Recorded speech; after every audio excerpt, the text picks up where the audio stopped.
Bismillahirrahmanirrahim. Assalamualaikum warahmatullahi wabarakatuh. Innal hamdalillah nahmaduhu wa nasta'inu wa nastaghfiruh wa na'udzu billahi min syururi anfusina wa min sayyiati a'malina. May yahdihillahu fala mudilla lahu wa may yudlil fala hadiya lahu. Asyhadu an la ilaha illallah wahdahu la syarika lahu wa asyhadu anna Muhammadan abduhu wa rasuluh. Wa laqad qala Allah ta'ala fil Qur'anil 'azim, ya ayyuhalladzina amanu taqullaha haqqa tuqatih wa la tamutunna illa wa antum muslimun. Wa ba'd, wa bisakhli sadri wa yassir li amri wahlul 'uqdatam min lisani yafqahu qawli. Allahumma anfa'na bima 'allamtana wa 'allimna ma yanfa'una wa zidna 'ilma. Allahumma inna na'udzubika min zawali ni'matika wa fuj'ati niqmatika wa tahawuli 'afiyatika wa jami'i sakhatika. Allahumma inna na'udzubika min jahdil bala wa darakis syaqa wa su'il qada wa syamatatil a'da. Allahumma inna na'udzubika min 'adzabi jahannam wa min 'adzabil qabr wa min fitnatil mahya wal mamat wa min syarri fitnatil masiihid dajjal. Allahumma inna nas'aluka salamatan fid din wa 'afiyatan fil jasad wa ziyadatan fil ilmi wa barakatan fi rizqi wa taubatan qabla al maut wa rahmatan 'inda al maut wa maghfiratan ba'da al maut. Allahumma hawwin 'alaina fi sakaratil maut wan najata minan nar wal 'afwa 'indal hisab. Ikhwani wa akhawati fid din, a'azzani wa a'azzakumullah. Bapak dan Ibu yang dimuliakan oleh Allahu Jalla wa Ala, melanjutkan kajian kita, pembacaan kitab Azab dan Ni'mat Kubur karya Syekh Husain bin Audah Al-Uwaisya, yang dimana kita masuk pada peristiwa-peristiwa yang ada di alam barzah atau di alam kubur. Sebagaimana yang kita jelaskan pada kesempatan yang lalu berkaitan dengan prosesi kematian orang mukmin, bahwasanya prosesi kematian orang mukmin itu sangat mudah sekali digambarkan oleh Nabi SAW. Pencabutan nyawanya itu seperti kita menuangkan air dari tekok ke gelas. Dan subhanallahnya, ketika ruhnya orang mukmin tersebut keluar dari tubuhnya sambil memuji Allahu Jalla Jalaluh. Kata Nabi kita Muhammad sallallahu alaihi wasallam di dalam hadis sahabat yang mulia Abdullah ibnu Abbas radhiyallahu anhuma, anna Rasulullah sallallahu alaihi wasallam qala, bahwasanya Rasulullah sallallahu alaihi wasallam bersabda, innal mu'mina bikulli khairin, sesungguhnya seorang mukmin itu selalu ada di dalam kebaikan, ala kulli halin, pada setiap keadaan. Inna nafsahu takhruju min baini janbaihi wa huwa yahmadallah azza wa jalla, sesungguhnya jiwanya orang mukmin atau rohnya orang mukmin ketika keluar dari tubuhnya sambil memuji Allahu Jalla Jalaluh. Kemudian roh tersebut keluar dipegang oleh malaikat maut. Baru sekejap mata, malaikat-malaikat yang jumlahnya besar, yang jumlahnya banyak, yang digambarkan wajah mereka putih bersih, yaitu malaikat-malaikat rahmat yang turun untuk menyaksikan prosesi kematian orang mukmin, membawa kain kafan dari surga dan membawa wangi-wangian dari surga. Kemudian mereka mengambil ruhnya orang mukmin dari tangannya malaikat maut. Padahal malaikat maut baru memegang sebentar, diistilahkan oleh Nabi SAW sekejap mata. Kemudian ruh tersebut diletakkan oleh malaikat-malaikat tadi, yaitu malaikat-malaikat rahmat yang menyaksikan prosesi kematian orang mukmin, di kain kafan yang mereka bawa dari jannah, dari surga. Kemudian langsung menuju ke langit. Makanya ikhwan, setiap kali ada yang meninggal dunia dari kita, mata kita ini pasti melihat ke atas. Karena melihat ruh kita yang dibawa oleh malaikat-malaikat tersebut. Kata Nabi kita Muhammad sallallahu alaihi wasallam di dalam hadis yang sahih, "Inna ruha idza qubida tabi'ahul basar." Sesungguhnya ruh kalau dicabut, ya, itu pandangan mata pasti melihat kepada ruh yang dibawa ke atas tersebut. Dan wangi semerbak yang ada pada ruh tersebut, sehingga malaikat-malaikat, ya, yang dilewati oleh ruh tersebut mencium aroma semerbak sehingga memuji ruh yang dibawa oleh malaikat-malaikat rahmat yang menyaksikan prosesi kematian orang mukmin tersebut. Mereka pun bertanya, "Ma hadza ruh at-thayyib?" Ruhnya siapa ini? Wangi semerbak. Fayaqulun, kemudian mereka menjawab, "Fulan ibnu fulan." Oh, ini ruhnya si fulan ibnu fulan. Dalam riwayat yang lain disebutkan fulana bintu fulan. Ini ruhnya si fulana binti fulan. Dengan mereka memuji sebagaimana pujian yang dialami oleh kita ketika hidup di dunia. Hatta yantahu biha ila sama'i dunya. Sampailah ruh tersebut berada di pintu langit dunia ini. Kemudian malaikat rahmat yang membawa ruhnya orang mukmin tadi mengetuk pintu langit, dan ternyata, ya, langit itu memiliki pintu-pintu dan ada penjaganya. Dan ketika dimintakan untuk dibuka karena ruhnya orang mukmin yang ingin masuk, maka seketika malaikat penjaga pintu langit tersebut membukanya. Kemudian dengan menyambut dengan sambutan yang penuh dengan kebahagiaan. Kemudian ajibnya lagi, penjaga pintu langit yang pertama ini ikut serta mengantarkan ruhnya orang mukmin ke langit yang kedua. Kemudian ajibnya lagi, malaikat penjaga pintu langit yang kedua ikut serta mengantarkan ruh orang mukmin ke langit yang ketiga. Dan seterusnya hingga langit yang ketujuh. Dan subhanallah, jaraknya langit yang pertama ke langit yang kedua itu seperti jaraknya bumi dengan langit yang pertama ini. Begitupun juga jaraknya langit yang kedua ke langit yang ketiga, itu jaraknya sama seperti bumi ini, dunia ini dengan langit yang pertama. Dan seterusnya. Dan ajibnya lagi, ikhwan wa akhawat fid din, a'azani wa a'azakumullah. Bapak dan ibu yang dimuliakan oleh Allahu Jalla wa Ala. Ketika ruhnya orang mukmin tersebut masuk ke langit, mereka tersebut berjumpa dengan ruh-ruh orang mukmin yang lebih duluan meninggal dunia. Sebagaimana disebutkan di dalam hadis yang sahih. Hadis dari Abu Hurairah radhiyallahu anhu. Semoga Allah Jalla wa Ala meridai beliau. Hatta ya'tu bihi arwahal mu'minina fa innahum ashaddu farahan bihi min ahlil ghaib bi ghaibihim. Malaikat-malaikat rahmat yang membawa ruhnya orang mukmin tersebut mempertemukan ruh tersebut dengan ruh-ruh orang yang beriman lainnya yang lebih duluan meninggal dunia. Ruh-ruh orang yang beriman yang lebih duluan meninggal dunia merasa bahagia, merasa senang ketika berjumpa dengan ruh orang mukmin yang baru masuk, ya, ke langit tersebut. Dan mereka bahagianya itu sebagaimana bahagia kita ketika berjumpa dengan bestie kita, dengan teman dekat kita, dengan soulmate kita yang lama tidak berjumpa. Pasti ada kebahagiaan di situ. Subhanallah, kalau kita punya teman dekat, kalau istilah ibu-ibu itu kalau zaman sekarang bestie. Ya, artinya memang teman yang terbaik, yang soulmate banget, sehati banget itu. Sejawat banget. Subhanallah, dia ada di mana, yang satu ada di mana. Misalnya anggaplah, satu ada di BSD ini, satu dia ada di Abu Dhabi. Subhanallah, ketika ada kawinan, ketemu, subhanallah, dengan perubahan fisik yang jelas nyata. Ya, satu kelihatan, ya, dagingnya nambah, satu lagi wajahnya mulai berkerut.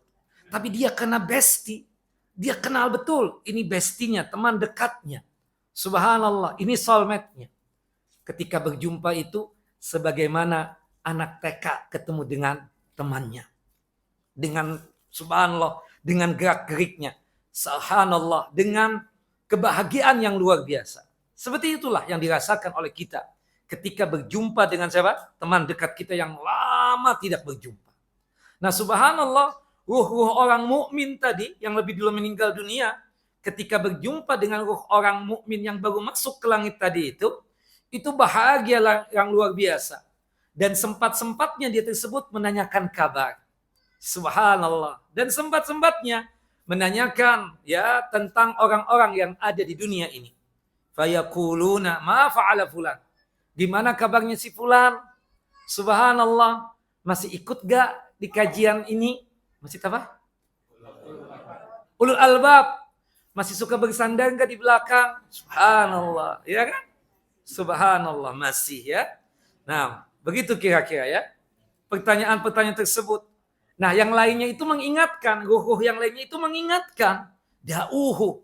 Udah deh. Jangan pakai ditanya. Kesian. Hatta yastariha. Fa innahu kana fi ghamid dunya. Biarin dia istirahat. Dia harus saja beristirahat dari kegalauan dan kecapaian serta lelahnya dunia ini. Kata ruh yang baru masuk tersebut, ya, mengatakan fayaqul qad mat. Ama atakum, dia sudah meninggal. Gak datang kepada kalian, gak berjumpa dengan kalian. Kemudian ada sebagian yang menyahut, oh ya kami tahu. Zuhiba bihi ila ummihil hawiyah. Ya, kami tahu dia itu dilemparkan ke dalam neraka hawiyah. Nah, hadis ini apa? Sahih, dikeluarkan oleh Al-Imam Ibnu Hibban di dalam kitab sahihnya, dan juga diriwayatkan oleh Al-Imam Ibnu Majah, dan juga disahihkan oleh Syekh Nasiruddin Albani rahimahullah rahmatan wasi'ah di dalam kitab Sahih At-Targhib wa Tarhib pada nomor hadis 3559. Nah, kemudian Allah Jalla wa Ala berfirman, ya, Allah Jalla wa Ala mengatakan kepada para malaikat-malaikatnya, uktubu kitaba abdi fi illiyin. Tolong wahai para malaikatku, ini hamba yang saleh ini hamba yang baik ini, catat dia dalam kitab illiyin. Kitab yang berada di atas langit yang ketujuh. Itu kitab kumpulan orang-orang saleh. Itu kitab kumpulan orang-orang baik. Sedangkan orang kafir, orang fajir, itu tercatat di kitab apa namanya? Sijjin, yang berada di langit, yang berada di bawah bumi yang ketujuh. Sedangkan kitab Illiyin ini berada di atas langit yang ketujuh. Nah, kemudian dari hadis ini ada ilmu yang bisa kita dapatkan, bahwasannya ruh itu ternyata tidak mati. Sementara waktu berpisah dengan tubuh kita, benar. Ada 9 makhluk yang tidak diwafatkan dan tidak dimangkatkan oleh Allah Jalla wa'ala, meskipun sudah terjadi kiamat sekalipun. Masih ingat tidak ibu-ibu? Yang pertama, tuh lupa kan? Bapak-bapak? La ilaha illallah. Yang pertama surga. Surga makhluk. Yang kedua neraka. Tidak hancur meskipun terjadi kiamat sekalipun. Surga dan neraka. Yang ketiga benar, arasy-Nya Allah Jalla wa'ala. Singgasananya Allah Jalla wa'ala. Yang keempat kursi. Kursinya Allah Jalla wa'ala. Apa disebut dengan kursinya Allah, Bapak-bapak? La ilaha illallah. Tauhidnya kemana ini? Yang kita baca setiap hari, ayat kursi itu. Surah Al-Baqarah, surah yang kedua, ayat berapa? 255. Setiap hari kita baca berapa kali ayat kursi? Salah. Takbiran nih saya nih. 8 kali. Salat 5 waktu, habis salat 5 waktu kan sekali. Sekali kali 5. Kemudian zikir pagi sekali. Zikir petang sekali. Zikir sebelum tidur sekali. Berapa kali? 8. La haula wala quwata illa billah. Ampun deh Bapak Ibu ini ya. Zikir pagi dibaca, zikir petang dibaca, tapi nggak pernah dihitung itu. Berapa kali ya? Kursinya Allah Jalla wa'ala. Ya, maklum ya, udah legend lupa. Kursinya Allah itu maksudnya adalah tempat Allah Jalla wa'ala menginjakkan kedua telapak kakinya Allah Jalla Jalaluh. Telapak kakinya Allah Jalla Jalaluh sesuai dengan kebesaran dan keagungan Allah Jalla wa'ala. Tidak bisa dihayalkan. Tidak bisa digambarkan. Ya, tidak boleh dan haram diserupakan dengan telapak kakinya makhluk. Yang jelas, telapak kakinya Allah Jalla wa'ala sesuai dengan kebesaran dan keagungan Allah Jalla wa'ala. Nah, kursinya Allah Jalla wa'ala jangan digambarkan sebagaimana ya kursi yang kita duduki ini. Kursinya Allah Jalla wa'ala yang luasnya seluas 7 lapis langit ditambah dengan luas 7 lapis bumi. Itu tempat Allah Jalla wa'ala menginjakkan kedua telapak kakinya. Telapak kakinya Allah Jalla wa'ala sekali lagi sesuai dengan kebesaran dan keagungan Allah Jalla wa'ala. Tidak bisa digambarkan, tidak bisa dihayalkan, haram untuk diserupakan dengan makhluknya. Kursinya Allah juga tidak hancur. Meskipun terjadi kiamat sekalipun. Yang kelima apa Bapak? Yang makhluk tidak mati, tidak hancur meskipun terjadi kiamat. Al-qalam, pena. Makhluk yang pertama. Yang mencatat takdirnya makhluk sampai hari kiamat kelak. Kemudian yang keenam, Al-Lauhul Mahfuz. Tempat pencatatan takdir. Kitab Lauhul Mahfuz juga tidak hancur. Meskipun terjadi apa? Kiamat sekalipun. Kemudian yang ketujuh, malaikat yang membopong dan mengangkat arasy Allah Jalla wa'ala. Jumlahnya ada berapa? 8. Ya, sekarang ada 4, nanti ditambah lagi 4, jadi 8. Salah satunya malaikat siapa? Malaikat yang meniup sangkakala siapa Bapak? Israfil. Israfil ini punya tugas 2. Selain meniup sangkakala sebagai tanda kiamat, sekaligus juga malaikat Israfil juga membopong dan mengangkat arasy Allah Jalla wa'ala. Jadi malaikat yang diketahui namanya yang tidak mati adalah malaikat apa? Israfil. Karena malaikat Israfil ini termasuk 8 malaikat yang membopong dan mengangkat arasy Allah Jalla wa'ala. Nah yang ke-8 dan ke-9 berkaitan dengan kita. Ruh kita tidak mati. Kemudian yang ke-9 tulang ekor kita tidak hancur. Jelas apa Ibu? Diingat-ingat ya, seperti itu. Ini yang keempat kalinya saya sampaikan ini. Nah, kemudian Bapak dan Ibu yang dimuliakan oleh Allah Jalla wa'ala, kemudian Allah Jalla wa'ala mengatakan kepada para malaikat rahmat yang membawa ruhnya orang mukmin tersebut masuk ke langit tadi. A'iduhu ilal ard, fa inni wa'adtuhum anni minha khalaqtuhum wa fiha a'iduhum wa minha ukhrijuhum taratan ukhra. Tolong ya, ruhnya dikembalikan lagi ke bumi. Kembalikan lagi ke tubuhnya. Sesungguhnya aku ini berjanji kepada manusia. Aku menciptakan dia dari tanah dan aku kembalikan dia ke tanah lagi dan aku bangkitkan dia dari tanah. Subhanallah. Fayuraddu ilal ard. Dikembalikanlah ruh itu ke bumi lagi. Nah, wa tu'adu ruhu fi jasadihi. Dikembalikan lagi ruh tersebut kemana? Ke jasadnya. Subhanallah. Nah, disinilah ada kejadian-kejadian yang sangat luar biasa. Makanya ketika ruh itu dikembalikan, ya dia masih mendengar langkah terompah kaki manusia yang mengantarkan jenazahnya ke kuburan. Fa innahu yasma'u khafaqani ali ashabihi wa idza wallaw anhu mudbirin. Allahu akbar. Nah, setelah ruh itu dikembalikan, ini kejadian-kejadian yang ada di alam kuburnya. Yang pertama, kuburannya menghimpit tubuhnya dan jasadnya, ya, si mayit ini. Muslim. Semua kita mendapatkan himpitan kuburan. Kuburan kita sendiri.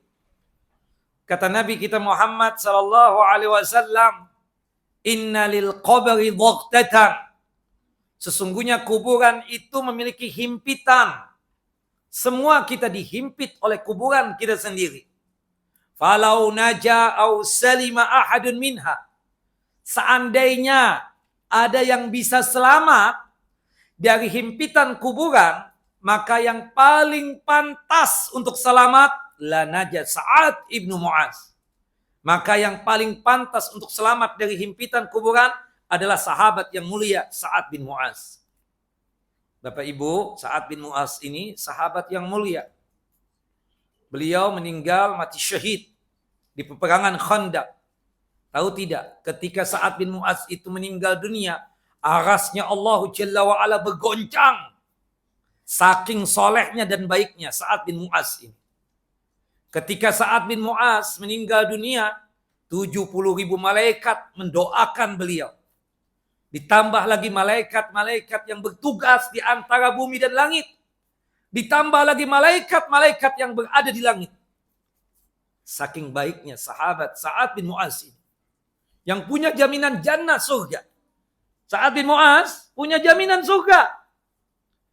Sesoleh beliau, seistimewa beliau, sebaik beliau, tetap mendapatkan himpitan kuburan. Gimana dengan kita? Allahu Akbar. Termasuk juga disebutkan di dalam hadis Abu Ayyub Al-Ansari radhiyallahu anhu. Ketika itu Nabi Muhammad SAW dan para sahabatnya mengantarkan satu jenazah anak kecil yang belum balik tentunya. Ketika habis menguburkan anak kecil tersebut, Nabi Muhammad SAW berkata kepada para sahabatnya, "Lau ablata ahadun min dhammatil qabri la ablata hadat sabi." Seandainya ada yang selamat dari himpitan kuburan, maka yang paling layak untuk selamat siapa? Anak kecil ini. Hadis sahih ya, dikeluarkan ya, hadis sahih dari sahabat yang mulia Abu Ayyub Al-Ansari radhiyallahu anhu. Dan kita tahu ya, subhanallah, anak kecil yang meninggal dunia sebelum balik, keadaan mereka di akhirat di mana Bapak Ibu? Anak kecil yang meninggal dunia sebelum balik, tempat mereka di mana di akhirat kelak? Di surga. Rasulullah SAW ketika Isra dan Mi'raj ditemani oleh Jibril, ditampakkan surga. Subhanallah, Rasulullah melihat ada orang yang tubuhnya tinggi. Di sekitar beliau ada anak-anak kecil yang berlarian. Nabi bertanya, itu siapa ya? Ya, seseorang yang tinggi tubuhnya itu. Oh, huwa Khalilur Rahman. Dia kekasihnya Allah Jalla wa'ala. Nabi Allah Ibrahim alaihissalam. Lalu, tuh anak-anak kecil yang berlarian di sekitar beliau itu siapa? Wahai Jibril alaihissalam. Kata Jibril alaihissalam, itu anak-anak kecil yang meninggal dunia sebelum balik. Rasulullah bertanya lagi, itu orang tuanya muslim? Oh, ada yang muslim kata Jibril, ada juga yang kafir. Nah, berarti keyakinan kita, tetangga kita kafir, non muslim, anaknya masih kecil, meninggal dunia sebelum balik. Posisi mereka di akhirat di mana, ibu-ibu? Di surga. Subhanallah, anak kecil itu enggak ditanya oleh malaikat Munkar dan Nakir di alam kuburnya. Jelas ya? Meskipun demikian, tetap mendapatkan himpitan kuburan. Allahu Akbar. Semoga durasi waktunya dihimpit kuburan itu jangan lama-lama.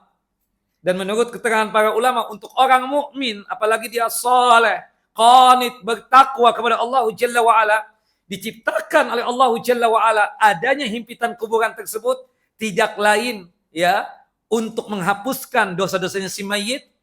Yang kedua, untuk menambah pahala untuk si mayit muslim. Kemudian yang ketiga, untuk mengangkat derajat dan martabatnya. Dan durasi waktunya itu sebentar. Kalau toh sakit, kata mereka, sakitnya sama sebagaimana yang dialami oleh mereka pada saat mereka hidup di dunia ini. Allahu Akbar. Naam. Ini peristiwa yang pertama, dihimpit oleh kuburan. Kemudian setelah itu, ya, kemudian apa? Lapang lagi, luas lagi. Dan subhanallah, ikhwan wa akhawati fid din, a'azani wa a'azakumullah, ketika ruh itu sudah kembali ke tubuhnya, dia mendapatkan gelap gulita alam kuburnya. Subhanallah. Gelap gulita. Sebagaimana yang disabdakan oleh Nabi kita Muhammad sallallahu alaihi wasallam. Inna hadhil qubura mamlu'atun zulmatan ala ahliha. Sesungguhnya kuburan tersebut diliputi kegelapan-kegelapan untuk para penghuninya. Baru terang benderang ketika kita yang hidup ini sudah menyolatkan jenazah si mayit tadi itu. Disebutkan di dalam satu hadis yang sahih. Hadis dari Abu Hurairah radhiyallahu anhu. Kebiasaan Nabi kita Muhammad SAW setelah selesai sholat wajib, beliau tersebut memperhatikan para sahabatnya. Waktu itu sholat subuh, Rasulullah SAW memperhatikan sahabatnya. Ada seorang perempuan yang sudah renta, sudah tua, hidup sebatang kara. Nabi Muhammad SAW kesian dengan itu perempuan. Dibuatkanlah kamar khusus di Masjid An-Nabawi. Ditugaskan oleh Nabi untuk cleaning service di masjid, untuk bersih-bersih di Masjid An-Nabawi. Hari itu Rasul tidak berjumpa dengan itu fulana. Rasul tanya dengan para sahabatnya, "Aina fulana?" Si fulana ada di mana ya? Kata para sahabat ridwanullah ajmain, "Tufiyat al-barihah." Tadi malam sudah meninggal dunia ya Rasulullah. Rasulullah kemudian berkata, "Afala kuntum adantumuni?" Kenapa antum kok tidak info kepadaku? Si fulanah telah meninggal dunia. Ba'duhum sagharu amruha. Sebagian sahabat meremehkan urusan itu perempuan. Tua, legend, fakir, miskin. Ngapain Rasulullah pakai cari-cari? Subhanallah. Nah, itu kan kondisi kita zaman sekarang juga begitu. Di zaman sahabat ternyata ada juga yang begitu. Lihat-lihat dulu untuk takziah. Siapa yang meninggal dunia? Bukan begitu ibu-ibu? Siapa nih yang meninggal? Takziah enggak? Ke siapa?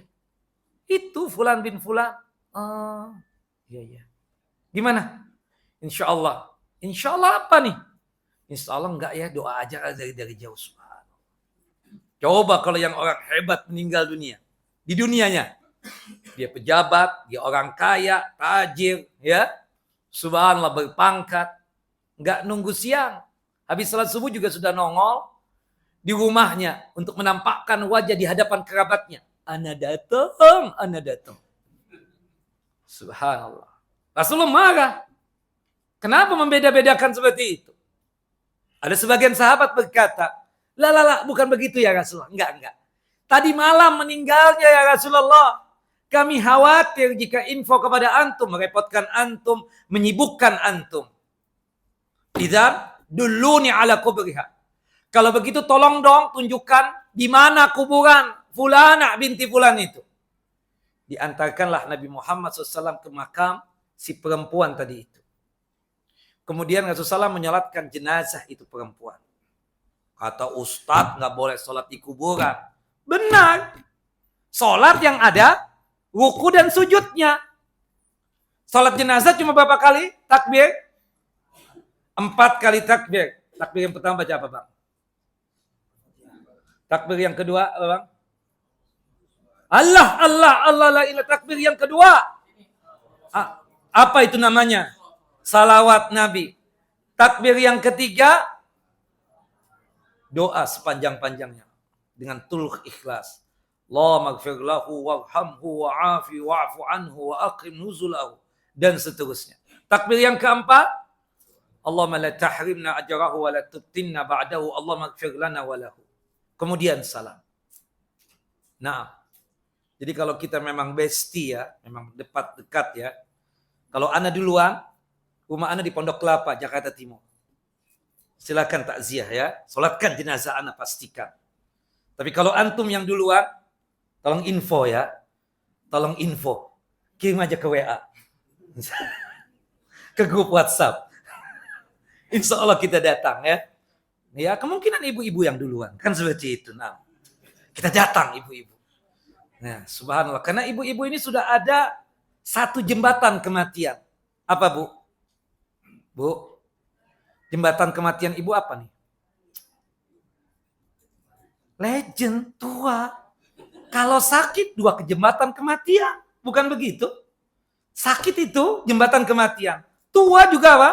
Jembatan kematian. Subhanallah, orang baru tersadarkan bisa sholat di masjid Ulul Albab ini karena sudah legend. Habis ini mau ngapain lagi? Atau yang kedua, Baru tersadarkan, udah sakit-sakitan, ada ini, ada itu, obat sampai sekantong plastik. Itu pasti dia ingat kematian itu. Jelas itu. Makanya disebut jembatan kematian sakit itu. Termasuk sudah tua kan? Gak mungkin kembali lagi kayak anak TK. Gak mungkin. Gak mungkin remaja lagi. Nah makanya ketika mendapatkan jembatan kematian itu, harus dipersiapkan untuk menyambut kematian itu. Tapi kita gak tahu umur siapa yang duluan. Mungkin antum yang duluan. Tapi sebagai teman yang dekat, kita akan datang untuk takziah. Kita pastikan teman kita tersebut kita solatkan jenazahnya. Kenapa? Supaya kuburannya terang benderang. Setelah selesai menyolatkan jenazah, Rasul berkata, Inna hadhil kubura mamlu'atun dhulmatan ala ahliha. Sesungguhnya kuburan-kuburan ini diliputi oleh kegelapan yang sangat dahsyat untuk penghuni-penghuninya. Wa innallaha azza wa jalla yunawwiruha lahum bisalati alaihim. Sesungguhnya Allah Jalla wa ala baru memberikan cahaya di kuburannya dengan ibadah salat yang aku kerjakan, dengan salat jenazah yang kita kerjakan. Dan salat jenazah itu Bapak dan Ibu, selama dia muslim, misalnya ada jenazah yang dibawa ke masjid kita ini, ya, maka salatkan. Jangan pakai nanya lagi, yang meninggal siapa tuh? Oh, nggak tahu ya. Fulan bin Fulan, bukan teman juga deh. Assalamualaikum. Kemana? Pulang dulu. Nggak nyolatkan dulu. Nggak deh ya. Bukan sahib juga. La haula wa la quwata illa billah. Padahal tahu nggak menyolatkan jenazah itu? Berapa pahala yang didapatkan? 1 qirat. Kata Nabi SAW. Likulli qiratin mislu Uhudin. 1 qiratnya seperti gunung Uhud. Sudah lihat dong gunung Uhud gimana besarnya? Panjangnya, tingginya. Sebesar itu pahala yang kita dapatkan. Luar biasa. Kitanya dapat faedah. Yang gak menyolatkan jenazah itu kayak kebanyakan pahala doang. Allahu Akbar. Solatkan jenazah. Mau kita kenal atau tidak kenal. Yang jelas kalau jenazah dibawa ke masjid, itu pasti dia muslim atau muslimah. Solatkan jenazahnya. Dan fadilah yang kedua ya, keutamaan untuk si mayit. Kemaslahatan untuk si mayit. Dengan solat jenazah yang kita kerjakan, itu syafaat buat dia. Salah satunya, itu yang membuat dia lapang kuburannya. Itu yang membuat terang benderang kuburannya. Itu yang membuat Allah Jalla wa'ala menampakkan surga untuknya. Apalagi jumlahnya banyak. Subhanallah. 100 orang. Hari ini yang hadir 200 orang. 100 orang aja. Menyolatkan jenazah. Kata Nabi apa? Dalam hadis Ibunda Aisyah radhiyallahu anha. Hadis yang dikeluarkan oleh Al-Imam Muslim. Di dalam kitab sahih beliau. Pada nomor hadis 947. Ma min mayyitin tusalli alaihi ummatun minal muslimina. Yablughuna mi'atan kulluhum yashfa'una lahu illa syufi'u fihi. Tidaklah seorang mayit meninggal dunia dari kalangan kaum muslimin. Kemudian ada 100 orang kaum muslimin yang menyolatkan jenazahnya. Kecuali Allah Jalla wa'ala mengabulkan doa-doa mereka. Yang mereka lantunkan di takbir yang ketiga dan keempat. Allahumma gfir lahu warhamhu wa'afi wa'afu anhu wa'akrim nuzulahu. Subhanallah. Kata sahabat yang merawikan hadis ini ketika tentang doa salat jenazah. Aku pingin betul berharap aku yang meninggal dunia. Saking luar biasa bagusnya itu doa. Syafaat. Maslahat buat si mayit. Tidak ada 100 orang, 40 orang. Syaratnya yang menyolatkan itu tidak menyekutukan Allah Jalla wa'ala. Maka apa? Subhanallah. Mayit sebab itu bisa dosa-dosanya diampuni oleh Allah Jalla wa'ala. Disebutkan di dalam hadis Abdullah ibnu Abbas radhiyallahu anhuma. Semoga Allah Jalla wa'ala meridai beliau.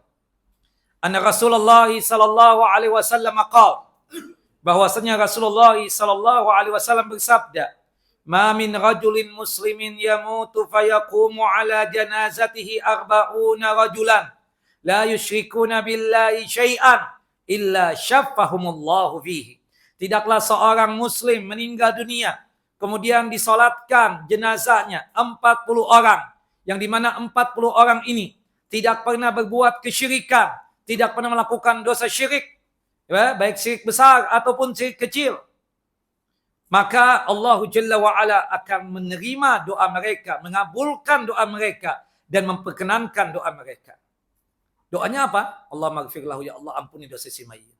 Berikan rahmat untuk dia ya Allah. Maafkan segala khilaf dan kesalahan mereka. Selamatkan dia ya Allah. Bukakan pintu surga untuknya ya Allah. Hingga dia bisa menampak dan melihat surga tersebut. Ya Allah mudahkan hisabnya Allah. Masukkan dia ke dalam surga. Hindarkan dia dari siksa api neraka dan siksa kubur. Dia dikabulkan doanya oleh Allah Jalla wa'ala. Dan subhanallah, antum 40 orang, ana yakin yang sholat di Masjid Ulul Albab ini, semuanya muwahhidun. Semuanya mentauhidkan Allah Jalla wa'ala. Yakin, ana seyakin-yakinnya. Ya kan, Bu? Suami yang sekarang bukan hasil guna-guna kan, Bu? Bapak, gak pernah lagi kan melet perempuan, apa gitu, gak pernah kan? Sudah taubat kan? Taubatan nasuha, ya? Subhanallah. Ketika bangun rumah yang kemarin, sudah gak ada lagi kan kepala kerbaunya? Betul-betul muwahhidun. Dosa yang lain sih masih ya. Giba-giba dikit masih dong Bu ya.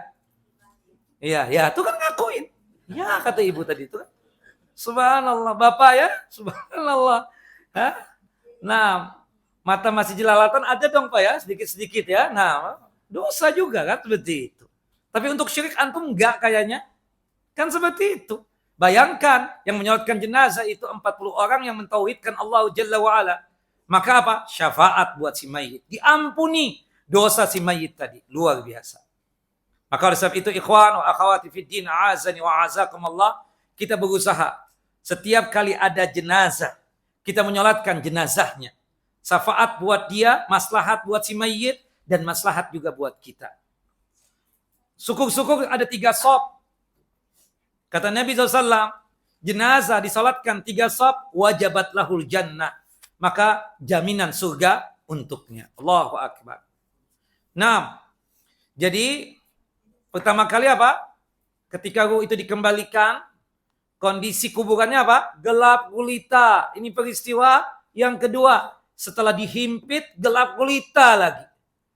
Nah, ketika mulai membuka mata, karena ketika ruh itu masuk ke tubuh lagi, yang pertama kali berfungsi dari anggota tubuh kita mata. Ya, pertama kali apa? Mata. Di situ dia melihat seperti apa? Matahari tenggelam.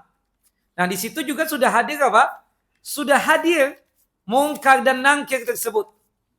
Nah, kata Nabi kita Muhammad SAW di dalam hadis Jabir bin Abdullah radhiyallahu anhuma, semoga Allah Jalla wa ala meridai beliau, anna Rasulullah sallallahu alaihi wasallam qala, bahwasanya Rasulullah sallallahu alaihi wasallam bersabda, "Idza dakhala al-mayyitu al-qabra mussilati syamsu 'inda ghurubiha." Apabila mayit telah masuk ke kuburannya, maka digambarkanlah seakan-akan matahari sedang terbenam. Fayajlisu, subhanallah, sudah dikembalikan. Mata sudah mulai terbuka, tapi dia melihat seperti tenggelam matahari. Kita melihat kan tenggelam matahari bisa dong, sudah mulai ada cahaya. Kemudian dia duduk, dia usap matanya untuk mengusir ngantuk, dipikir dia ketiduran. Wa yaqul, dia pikir mau maghrib. Dia lihat mungkar dan nangkir itu ada. Kemudian dia mengatakan, "Dauni usolli." Tolong ya, aku mau salat maghrib dulu. Dia pikir masih di dunia. Kata mungkar dan nangkir, enggak. Ini sudah di alam barzah, di alam kubur. Tidak ada kewajiban itu lagi sudah. Selesai sudah. Yang ada siap-siap, kami akan menanya Anda ini. Allahu Akbar. Nah, mulailah kita katakan apa? Terang benderangnya itu.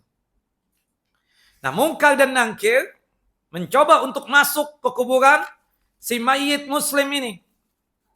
Nah, digambarkan mungkar dan nangkir tersebut ketika datang, mau yang muslim, mau yang kafir, itu ya dalam kondisi yang seram lagi menakutkan. Kulit tubuhnya saja aswadani aghzaqani, hitam kebiru-biruan. Kemudian syadidal intihar, dia itu siap-siap mau membentak si mayit tersebut. Allahu Akbar. Masuklah ya, mencoba. Mungkar dan nangkir masuk dari sisi kepala mayit muslim. Di situ sudah bercokol ibadah sholat. Rupanya si mayit muslim ini ketika hidup di dunia suka melaksanakan ibadah sholat. Ya, baik sholat wajib ataupun salat sunnah. Naam, fa in kana mu'minan kanatis salatu 'inda ra'sihi. Kemudian Allah Jalla wa Ala bikin bicara ibadah salat tersebut. Kemudian ibadah salat bertanya kepada mungkar dan nangkir dengan ketusnya. Ma sya'nukum? Ngapain kalian berdua pakai datang ke tempat ini? Kata mungkar dan nangkir, nasaluhu. Kami diperintahkan oleh Allah Jalla wa Ala untuk bertanya kepada mayit muslim ini tentang Tuhannya, tentang agamanya, dan tentang nabinya. Apa jawab ibadah salat? La madkhala fikuma. Tidak ada tempat masuk buat kalian berdua untuk bertanya kepada mayit muslim sini. Pergi kalian berdua, kata ibadah salat. Subhanallah. Ikhwan, para syabab, ya, para pemuda, kuatkan ibadah salat antum. Kalau yang tua pasti salat, saya yakin. Yang muda-muda ini, kuatkan ibadah salat. Subhanallah, ya, kuatkan apa? Ibadah salat. Karena ibadah salat ini akan menjadi tameng buat kita di alam barzakh kita. Posisinya berada nanti di atas kepala kita. Dia yang akan menjadi penjaga kita, security kita. Sehingga membuat mungkar dan nangkir tidak bisa masuk ke alam kubur kita. Mungkar dan nangkir tidak, kita katakan, tidak berputus asa. Mungkar dan nangkir mencoba untuk masuk dari sisi tubuh mayit yang kanan. Wa kana siyamu an yaminihi. Ternyata di jasad yang sebelah kanan, di tubuh yang sebelah kanan, ada ibadah siyam, ibadah puasa. Subhanallah. Ibadah puasa pun menjadi tameng buat si mayit muslim ini. Ternyata si mayit muslim ini ketika dia hidup di dunia suka melaksanakan ibadah sholat, ibadah siyam, ibadah puasa. Baik puasa wajib ataupun puasa sunnah. Ucapan yang sama diucapkan oleh ibadah siyam kepada mungkar dan nangkir. La madkhala fikuma. Tidak ada tempat masuk buat kalian berdua untuk bertanya kepada mayit muslim ini. Allahu Akbar. Mungkar dan nangkir mencoba untuk masuk dari sisi kiri tubuh mayit yang muslim ini. Ternyata di situ sudah bercokol apa? Ibadah zakat. Ternyata mayit muslim ini ketika dia hidup di dunia diberikan kekayaan oleh Allah Jalla wa Ala. Yang hartanya itu sampai pada hitungan nisab dan haul. Kita ini dianggap kaya kalau harta kita ya sudah memenuhi nisab dan haul. Sehingga kita wajib berzakat. Kalau di antara kita ini sudah berzakat mal, berarti kita orang kaya. Misalnya ya, nisab. Nisab itu kadar, nilai atau jumlah yang Allah Jalla wa Ala tentukan. Seperti emas yang 24 karat. Kita wajib berzakat berapa gram? Kita miliki 85 gram emas. Kemudian kalau kita rupiahkan 1 gram berapa sekarang? 2 juta. 2 juta kali mahal banget ya 2 juta. 2 juta lah anggap ya. 2 juta kali 85 berapa? 170 juta. Ada dong tabungan antum? Alhamdulillah ada Ustaz. Yakin ada lah seperti itu. Masa ya murid biasanya lebih kaya daripada Ustaz. Ustaz aja ada 170 juta. Nah masa murid nggak ada? Biasanya murid lebih kaya daripada Ustaz. Biasanya. Nggak tahu di sini nggak biasa kali ya. Itu saya saksikan dari mobil yang dibawa, dari baju abaya yang dipakai. Itu apa tuh? Bermerek semua. Pasti ada lah. Subhanallah, dia paham, dia mengerti. Ini amanah Allah. Harta saya sudah sampai nisab. Dan kebetulan juga sudah sampai haul. 1 tahun umurnya. Wajib dizakati. Ternyata zakat ini juga menjadi tameng nanti. Posisinya berada di tubuh sebelah kiri ini. Ucapan yang sama diucapkan oleh ibadah zakat juga. La madkhala fikuma. Tidak ada tempat masuk buat kalian berdua, wahai mungkar dan nangkir. Mungkar dan nangkir mencoba untuk masuk dari sisi kaki dari tubuh mayit muslim ini. Di situ sudah bercokol apa? Wa kana fi'l khairat. Berbagai macam kebaikan ada di situ. Ada haji, ada umrah, ada sedekah, ada silaturahim, ada perbuatan-perbuatan baik lainnya, termasuk berbuat baik kepada manusia. Susah juga masuk. Wallahi kalau bukan atas izin Allah Jalla wa Ala, maka terasa tidak mungkin mereka tersebut untuk bisa masuk ke kuburan mayit muslim. Allahu Akbar. Akhirnya mereka pun masuk. Nah, ini peristiwa yang selanjutnya. Ada pertanyaan mungkar dan nangkir. Nah, tidak semua mayit itu ditanya oleh mungkar dan nangkir. Ya. Siapa golongan yang tidak ditanya oleh mungkar dan nangkir? Para anbiya, para nabi tidak ditanya. Anak-anak kecil yang meninggal dunia sebelum balik juga tidak ditanya. Orang yang mati syahid juga tidak ditanya. Orang-orang muslim yang menjaga perbatasan meninggal dunia aman dari fitnah kubur juga tidak ditanya. Mereka yang meninggal dunia malam Jumat dan hari Jumat juga aman. Tidak ditanya oleh mungkar dan nangkir. Tentu kita katakan itu kan kabar gembira buat kita. Ya, tapi ketentuannya tetap dari siapa? Dari Allah Jalla wa'ala.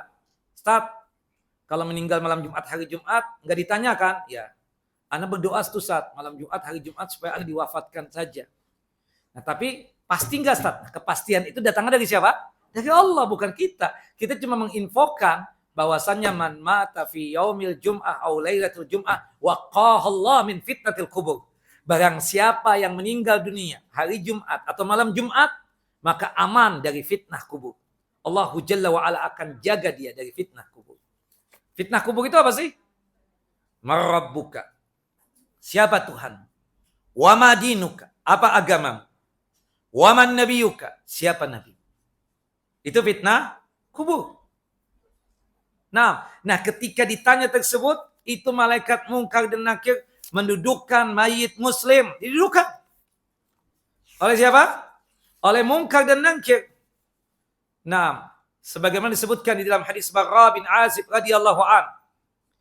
Wa yujlisanihi. Didudukkan. Duduk. Ijlis. Duduklah. Si mayit ini. Fayaqulani lahu. Kemudian mereka pun bertanya kepada mayit muslim ini. Marabbuka. Siapa Tuhanmu? Subhanallah. Atas dorongan amal soleh. Begitu gampangnya dia tersebut untuk menjawab. Rabbi Allah. Tuhanku Allah. Pertanyaan yang kedua. Wa madinuk. Apa agamamu? Dinil Islam. Berkat dorongan amal soleh yang dia kerjakan. Salat, puasa, zakat, haji, berkorban. Ya, umrah dan lain sebagainya. Sanggup dia menjawab begitu mudah. Dinil Islam. Agamaku Islam.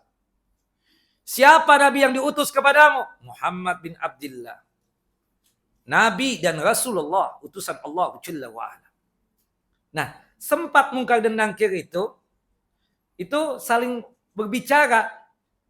Kalau bahasa antara ustadz dengan ustadz ya ketika ngetes muridnya. Kan kita kan tahu sebagai ustadz kadar murid kita. Ini bisa jawab, ini nggak bisa jawab. Kita nanya dong, di mana menurut antum? Ini orang bisa jawab nggak? Bisa jawab nih orang. Ketahuan. Kalau yang ini kayaknya kagak bisa jawab nih. Kan begitu. Nah, mungkar dan nangkir itu sempat ngomong seperti itu. Nah, kalau menurut aku kata dia, ini bisa jawabnya orang. Dan benar. Dia bisa jawab. Orang mukmin. Subhanallah. Dan ketika bisa menjawab tersebut, Allah Jalla wa'ala di atas arasnya mengatakan, An sadaqa abdi. Benar hambaku tersebut. Hambaku tersebut telah membenarkan aku sebagai Tuhannya. Dan benar hambaku tersebut. Dia telah membenarkan Islam ini sebagai agamanya. Benar hambaku ini. Dia tersebut telah membenarkan Muhammad bin Abdullah sebagai Rasulullah utusan Allah Jalla wa'ala. Setelah itu langsung seketika mendapatkan kenikmatan berikut ini. Yang pertama, fa'abrishuhu minal jannah. Tolong tampakkan surga untuknya. Ya salam. Tampakkan surga untuknya. Kalau sudah ditampakkan surga itu bertanda selamat itu. Bertanda apa? Aman setelahnya. Sebagaimana yang disabdakan oleh Nabi kita Muhammad sallallahu alaihi wasallam di dalam hadis yang sahih. Ya, hadis dari sahabat yang mulia Utsman bin Affan radhiyallahu an. Dan juga dikuatkan di dalam hadis Abdullah bin Umar bin Khattab radhiyallahu anhuma. Anna Rasulullah sallallahu alaihi wasallam qala, bahwasanya Rasulullah sallallahu bersabda, "Inna ahadakum idza mata urida alaihi maq'aduhu. Sesungguhnya jika salah seorang kalian wafat atau meninggal dunia, ya, urida alaihi maq'aduhu bil ghadati wal ashyi, maka akan diperlihatkan kepadanya tempat baginya pada pagi dan sore hari. In kana min ahlil jannah famin ahlil jannah. Jika si mayit tadi ternyata telah ditakdirkan oleh Allah adalah penghuni surga, maka dia termasuk penghuni surga. Dia termasuk apa? Penghuni surga. Wa in kana min ahlin nar famin ahlin nar. Tapi kalau sekiranya dia tersebut termasuk orang-orang yang masuk ke api neraka kelak, maka yang ditampakkan adalah neraka. Fa yuqalu hadza maq'aduka. Dikatakan kepada si mayit tadi, kalau dia muslim, inilah tempat dudukmu nanti. Itu apa? Surga. Kalau yang kafir, yang zindik, ya yang fajir, inilah tempatmu yaitu neraka. Dia bisa melihat surga tersebut, Allahu Akbar, ya, ditampakkan surga, tapi belum bisa masuk. Cuma sudah ada info, kabar, inilah tempat kamu nanti. Berarti apa? Orang kalau sudah ditampakkan surga itu baik. Ya, berarti dia apa? Penghuni surga. Makanya disebutkan di dalam hadis Utsman bin Affan radhiyallahu anhu. Utsman bin Affan ini setiap kali melewati kuburan nangis kayak bocil. Nangis kayak bocil butuh apa? Butuh mainan dari orang tuanya. Ditanya, "Kenapa Utsman? Kok setiap kali antum melewati kuburan menangis saja?" Subhanallah, aku mendengar dari Rasulullah seperti ini. Ma ra'aitu manzaran qattu illa wal qabru afdha'u minhu. Aku tidak pernah melihat pemandangan yang lebih menakutkan, lebih menyeramkan, kata Nabi, daripada kuburan. Nabi yang mengatakan itu. Al-qabru awwalu manazil akhirah. Kuburan itu adalah tempat pertama dari kehidupan akhirat. Fa inna jaminhu fama ba'dahu aisar minhu. Jika seseorang selamat dari kuburan tersebut, artinya bisa melewati tadi. Rabbuka, Rabbi Allah, madinuka, dinil Islam, man nabiyuk, Nabi Muhammad SAW. Aman. Maka setelah ini nanti di padang mahsyar lebih ringan lagi, lebih mudah bagi dia untuk masuk ke dalam jannah dan surga. Wa illam yanju, tapi kalau tidak selamat di alam barzahnya, di alam kuburnya, fama ba'dahu asyaddu. Ya, namun jika seseorang tidak selamat dari yang namanya fitnah kubur tadi, maka kehidupan setelahnya akan lebih sulit lagi buat dia. Allahu Akbar. Makanya agar bisa menjawab pertanyaan mungkar dan nangkir, doanya apa? Masih ingat tidak? Termaktub di dalam firman Allah Jalla wa Ala dalam surah Ibrahim, surah yang ke-14 ayat 27. Apa doanya ibu-ibu? Sudah dikirim loh. Allahumma sabbitni biqauli tsabit fil hayati dunya wal akhirah. Allahumma sabbitni biqauli tsabit fil hayati dunya wal akhirah. Sama-sama saya dulu. Allahumma sabbitni biqauli tsabit fil hayati dunya wa fil akhirah. Allahumma tsabbitni biqauli tsabit fil hayati dunya wa fil akhirah. Ya Allah, kokohkanlah imanku ya Allah dengan ucapan yang kokoh, yaitu sanggup untuk menjawab pertanyaan mungkar dan nangkir di dunia ini dan di kehidupan akhirat. Kehidupan akhirat itu maksudnya apa? Alam barzah, alam kubur. Setiap sujud sebelum salam baca doa ini. Itu terambilkan dari firman Allah dalam surah Ibrahim, surah yang ke-14 ayat 27. Allahumma tsabbitni biqauli tsabit fil hayati dunya wal akhirah. Nah, subhanallah, kenikmatan yang pertama kali yang dirasakan oleh mayit muslim tersebut, ditampakkan surga untuknya. Itu yang pertama. Yang kedua, wa albisuhu minal jannah. Tolong berikan dia pakaian yang datang dari surga. Ya salam. Diberikan pakaian yang datang dari mana? Dari surga. Di alam barzah, di alam kubur. Dan kita tahu ya, kehidupan di alam barzah itu lebih lama daripada kehidupan kita di muka bumi ini. Paling banter di dunia ini berapa sih? Paling 100 tahun. Mungkin kurang. Ya, seperti itu. Tapi subhanallah di alam barzah, di alam kubur, kita waktu kita TK, kakek kita udah meninggal. Sudah berapa tahun sekarang? Antum misalnya, umur 70 tahun. Subhanallah, udah ya 65 tahun Ustaz. Subhanallah, kakek antum itu meninggal misalnya sebelum antum lahir. Bagaimana orang yang sejaman dengan Nabi Adam? Allahu Akbar, lama. Tapi untuk orang mukmin kan ditampakkan surga, nikmat saja. Wallahu Akbar. Nah, yang ketiga, kenikmatan yang didapatkan. Waftahu lahu baban ilal jannah. Dibukakan pintu yang mengarah ke surga. Sehingga dia tersebut bisa merasakan aroma wanginya surga.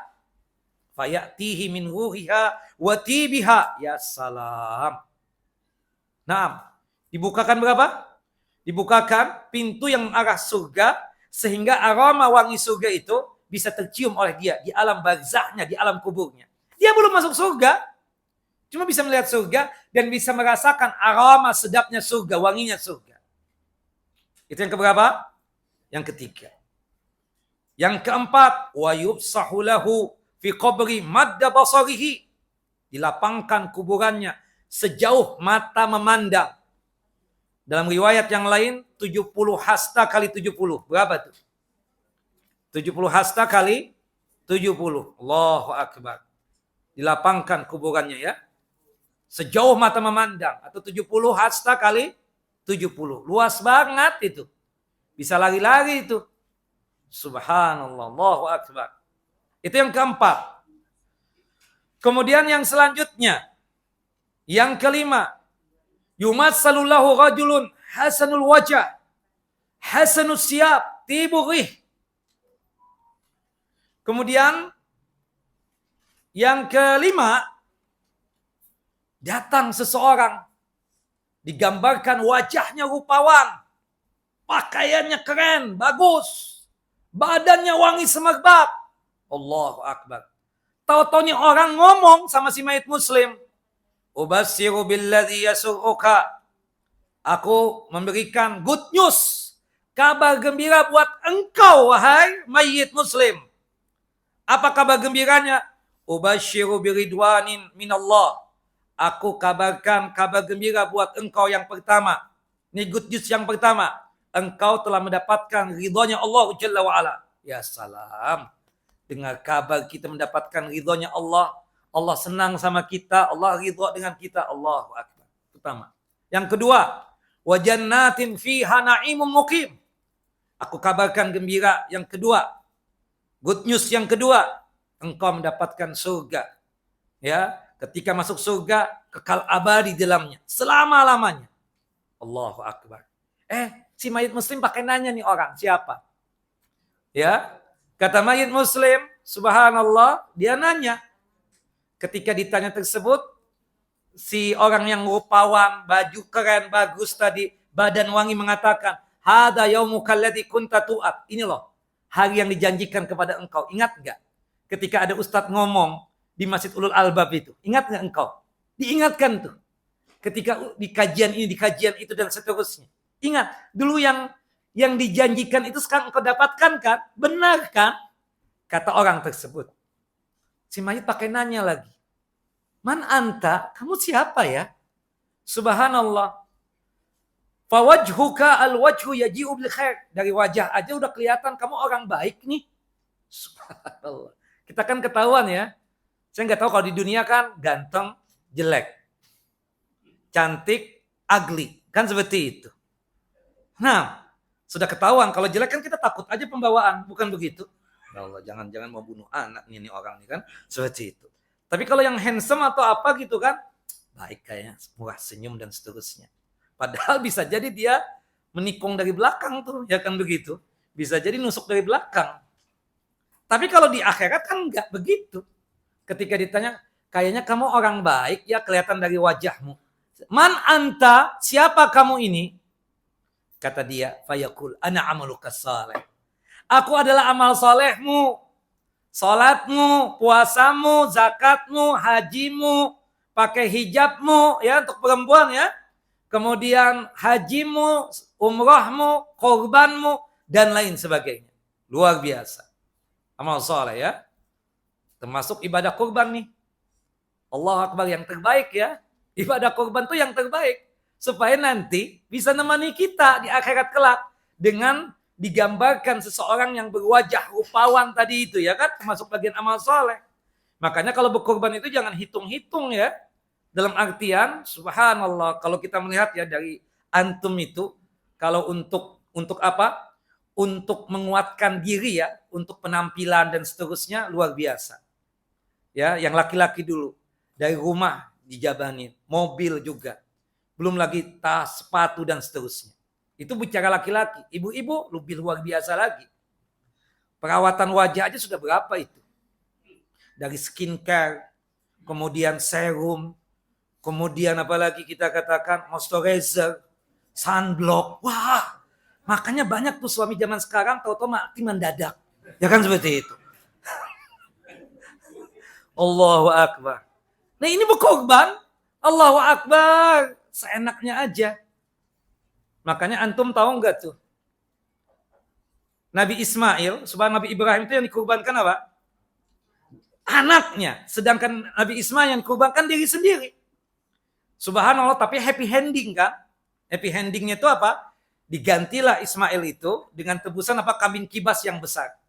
Kambing kibasnya siapa itu? Kambing kibasnya Habil. Pernah dengar nggak cerita putranya Nabi Adam alaihissalam? Ceritanya kan ibunda kita, Hawa itu dapat sepasang tuh.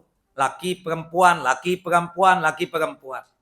Kemudian syariatnya pada saat itu kawin silang. Ya, saudari apa? Maaf, Habil kawin dengan saudarinya Qabil. Qabil kawin dengan siapa? Saudarinya Habil. Qabil nggak terima. Dia pikir anak punya saudari, ya cantik jelita, tinggi semampai, kulit putih bersih. Kok anak kawin sama saudarinya Habil, yang very ugly ini, yang subhanallah elek neman, dia datang kepada abahnya Nabi Adam. Bah, yang benar aja bah, aku nggak ada feeling dengan saudarinya Habil. Kenapa? Ya abah, nggak paham banget. Very ugly bah, jelek banget, elek neman. Nih detakan jantung sekali aja nggak ada bah sama dia. Subhanallah. Tapi ini perintah Allah kata Nabi Adam alaihissalam. Ini apa? Perintah Allah Jalla wa'ala. Singkat cerita, mereka disuruh untuk apa? Berkurban. Disuruh untuk apa? Berkurban.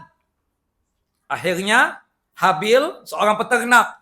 Dia mengambil kambing kibas yang besar, yang dagingnya banyak lagi empuk. Diterima kurbannya, naik ke langit. Kemudian turun di zaman siapa? Nabi Ibrahim dan Ismail itu. Fafadainahu bikabsin azim.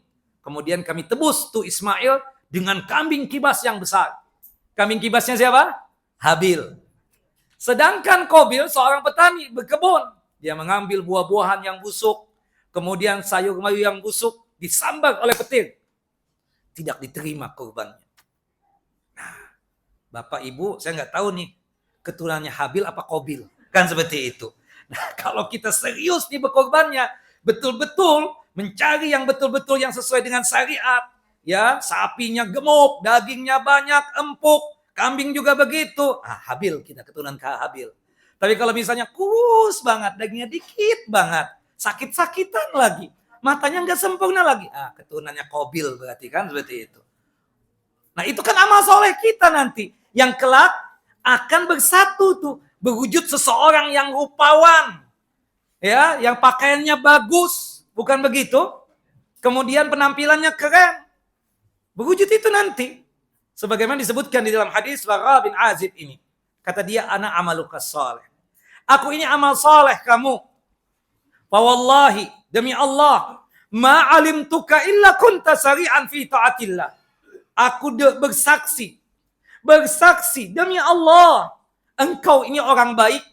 Engkau ini selalu cepat untuk melaksanakan ketaatan kepada Allah Jalla wa'ala. Bati'an fi maksiatillah. Engkau jauh dari maksiat kepada Allah Jalla wa'ala. Tidak pernah melakukan perbuatan maksiat. Fajazakallahu khairan. Engkau mendapatkan balasan yang terbaik di sisi Allah Jalla wa'ala. Yaitu jaminan surga. Ya salam. Allahu Akbar. Nah ini kenikmatan yang keberapa? Kenikmatan yang kelima. Dan ditemani, kita ini ditemani apa? Oleh amalan kita. Sampai apa? Sampai hari kiamat kelak. Nah, mungkar dan nangkir rupanya masih ada di situ. Disuruhlah untuk tidur. Ya, kata malaikat mungkar dan nangkir, fayaqulani nam kanaumatil arus alladzi la yuqiduhu illa ahabbu ahlihi ilaih. Tidur kamu. Ya, sebagaimana tidurnya pengantin yang hanya akan dibangunkan oleh orang yang paling dia cintai. Antum udah kawin Bapak-bapak? Pernah merasakan malam pertama? Hatta mertua kita nggak berani membangunkan kita. Bangun subuh. Nah, yang bisa membangunkan kita siapa? Istri kita. Awal kawin kan kita takut banget sama istri kita ya kan? Subuh. As-salatu khairum minan naum. Istri kita juga nggak pakai pawa palu membangunkan kita. Nyentuh begitu, ya bangun. Subuh udah azan di Masjid Ulul Albab. Langsung seketika. Awal kawin kan memang begitu ya. Subhanallah. Tapi nikmatnya itu handphone dimatiin apa semua. Nggak ada yang ganggu. Bukan begitu? Nah, tidurnya kita itu seperti itu. Lebih daripada itu. Kecuali yang belum kawin ya udahlah nanti aja deh sudah. Di akhirat aja kawinnya nanti ya seperti itu. Nggak dikasih pasangan oleh Allah Jalla wa'ala. Jika masuk surga. Diberikan pasangan ya di surga kan seperti itu. Subhanallah sebagaimana disebutkan di dalam hadis yang sahih. Kita ini kan jujur aja lah. Kita kan takut sama istri kita ya kan, nggak berani berpoligami lah sudah. Tapi kita di surga ini berpoligami insya Allah ya kan. Kita berpoligami di surga ini. Bukan begitu ibu-ibu ya? Dan ibu-ibu yang nyuruh kok, ibu-ibu yang nyuruh nanti. Seperti itu. Dapat ya, bidadari surga dapat, kemudian dapat juga perempuan 2 dari ya yang tercipta dari manusia biasa itu. Sebagaimana disebutkan di dalam hadis yang sahih kan seperti itu. Ya sekarang sabar aja deh Pak. Sabar sudah. Nah ya kan kita katakan sabar. Saya juga sabar kan seperti itu. Bukan takut sih sebenarnya bukan takut. Cuma kita itu menghargai aja lah ya kan. Kita menghargai istri kita bagaimana perjuangan dia kan seperti itu. Masa ketika jaya langsung ke lain hati kan seperti itu. Bu, pesan ibu sudah saya sampaikan kepada mereka ini. Nah gitu. Wallahu a'lam. Jelas ya? Nah.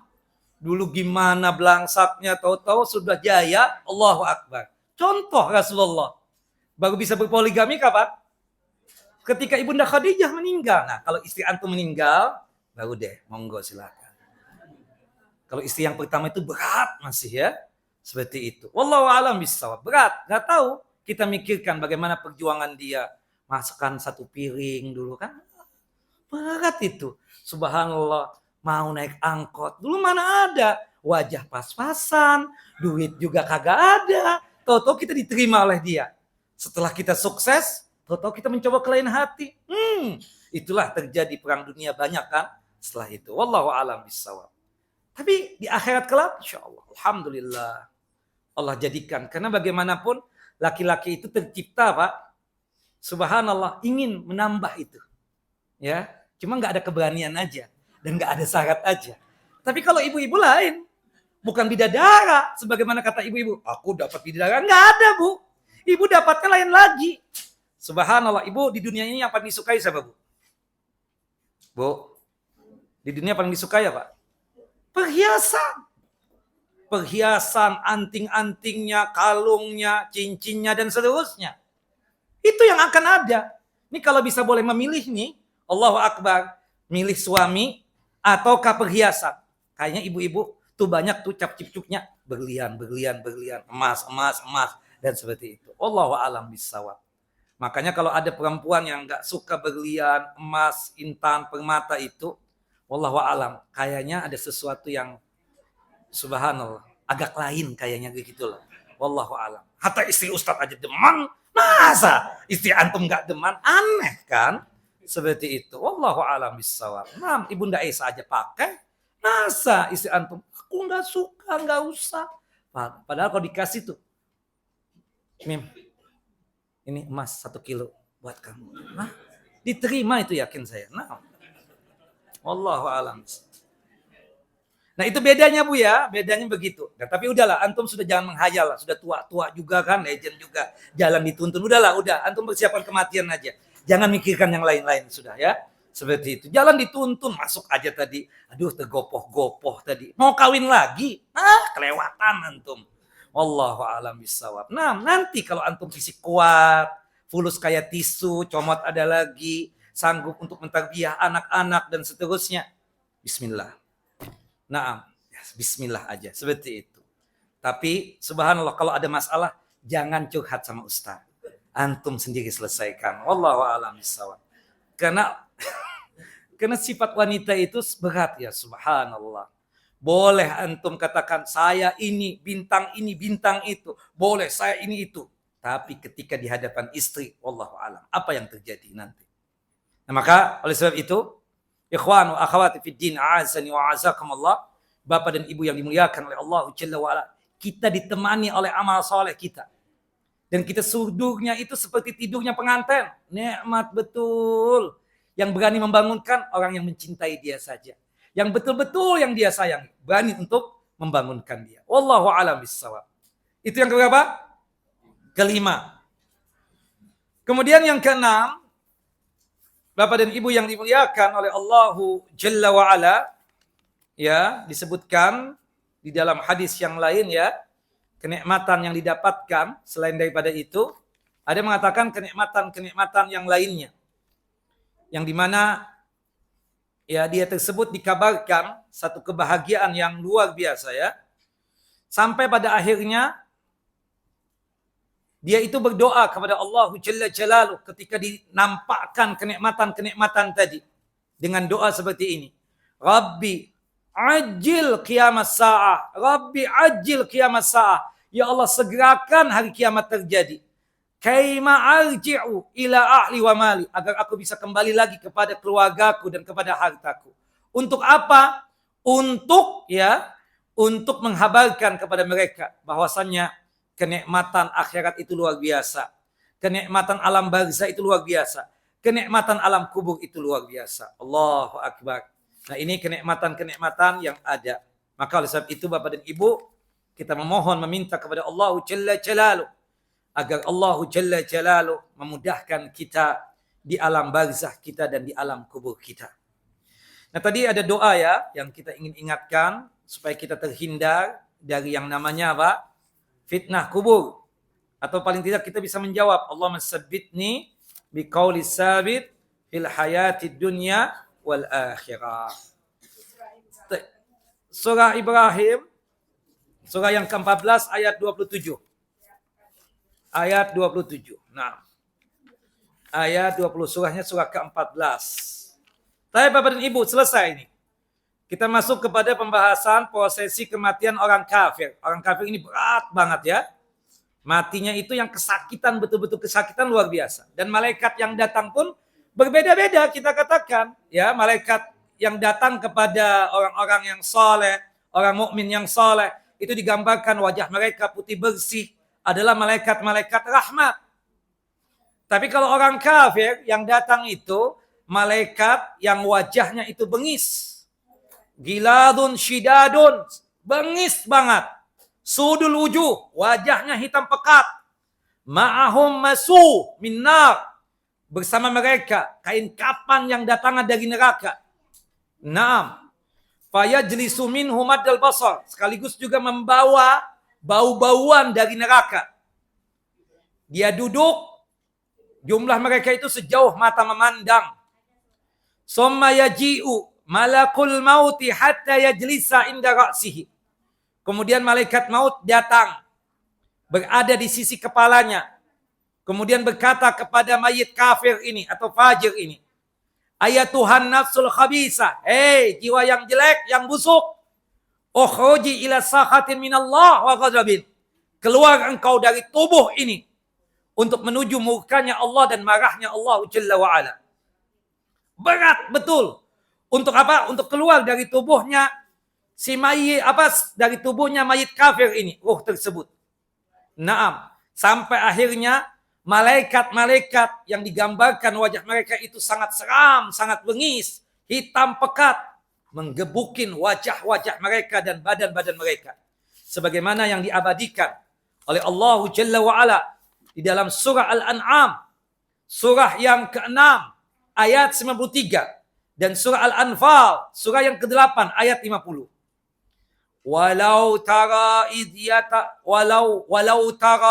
zalimuna fi ghamaratil maut. Sekiranya engkau wahai Muhammad bisa melihat orang-orang kafir itu diwafatkan, malaikat yang ikut serta menyaksikan prosesi kematian mereka, basitu aidihim, mengangkat tangan-tangan mereka. Tujuan mereka apa? Menggebukin wajahnya si kafir ini, menggebukin badannya si kafir ini. Kemudian mereka berkata dengan seramnya, akhriju ampusakum, keluarkan roh kalian dari tubuh kalian ini. Al-yawma tujzauna adzabal huni bima kuntum taquluna 'ala Allahi ghairal haq wa kuntum an ayati tastakbirun.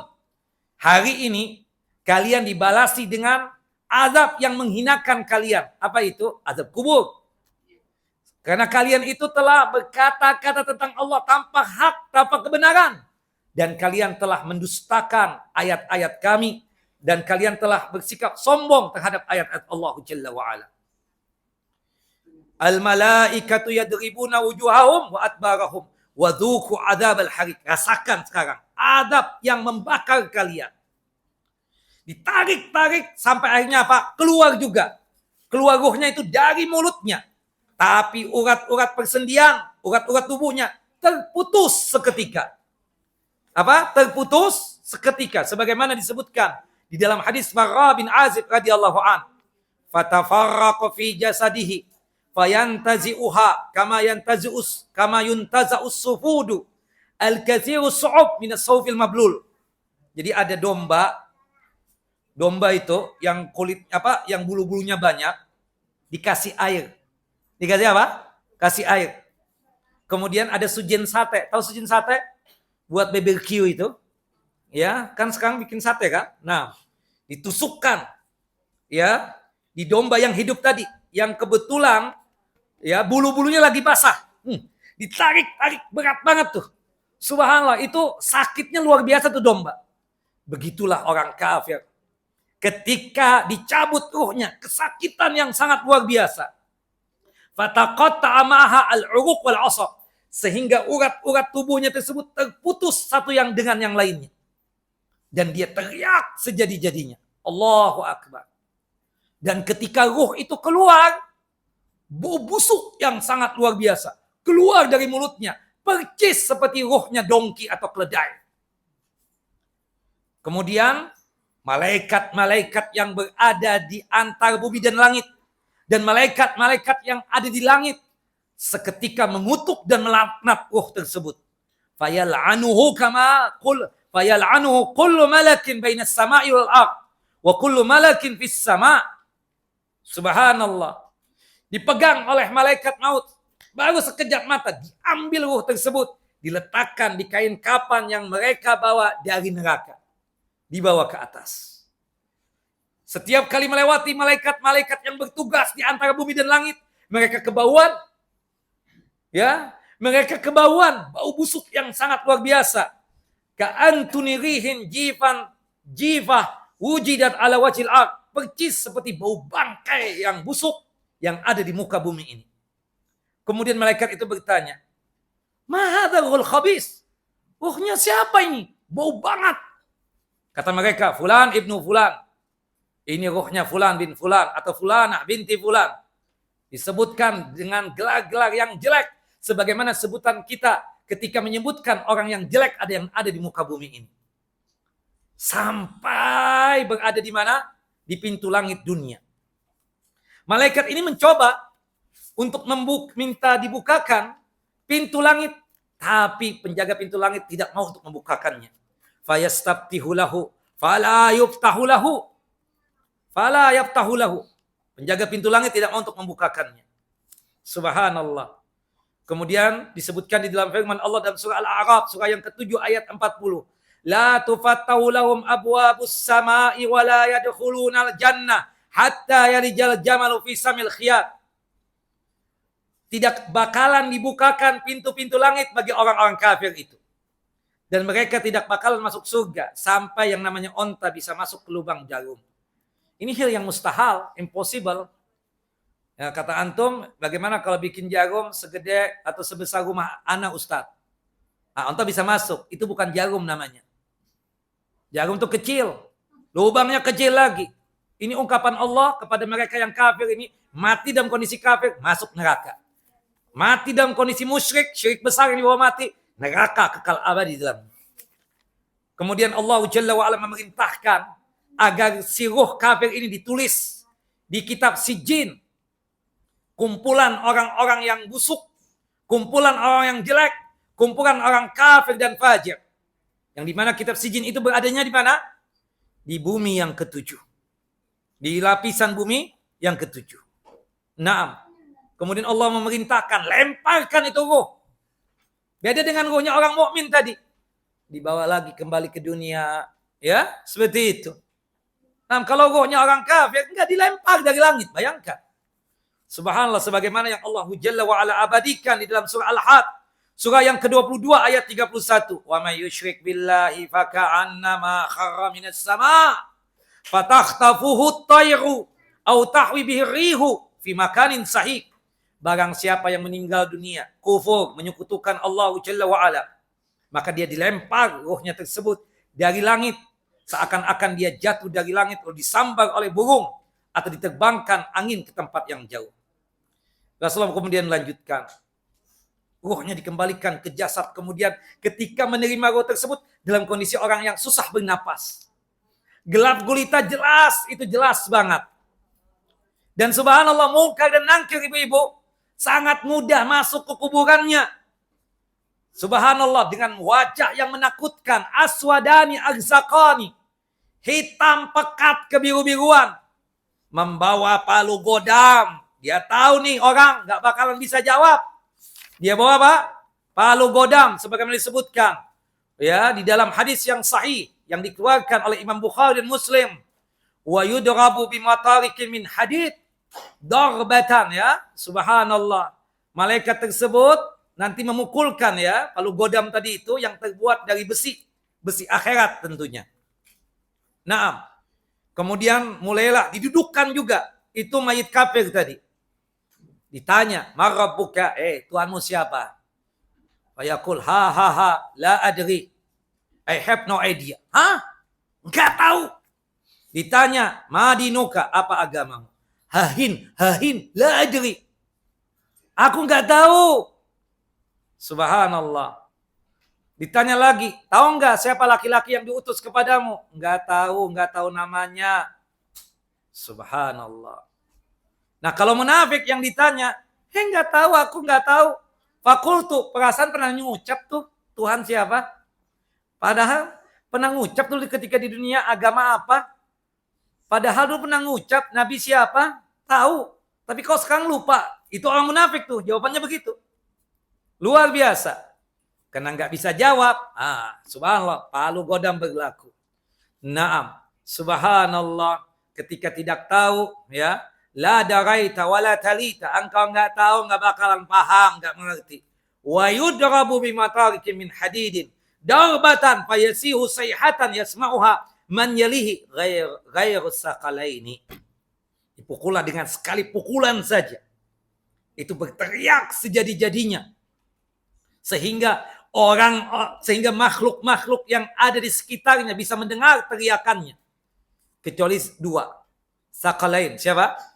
Manusia dan bangsa jin. Itu ada hikmah.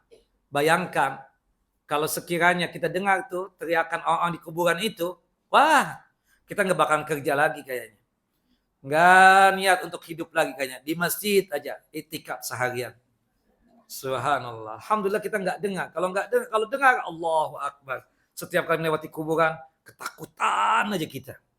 Allahu Akbar. Nah ditambah lagi kan, Munkar dan Nakir sudah menghabisin dia nih. Ada satu malaikat lagi diutus. Allahu Akbar. Ya, ditampakkan neraka, iya. Itu pertama, neraka. Kemudian dibukakan pintu yang mengarah kuburannya hingga dia merasakan ya bau busuknya neraka. Kemudian dipakaikan pakaian yang dari neraka. Nauzubillah min dzalik.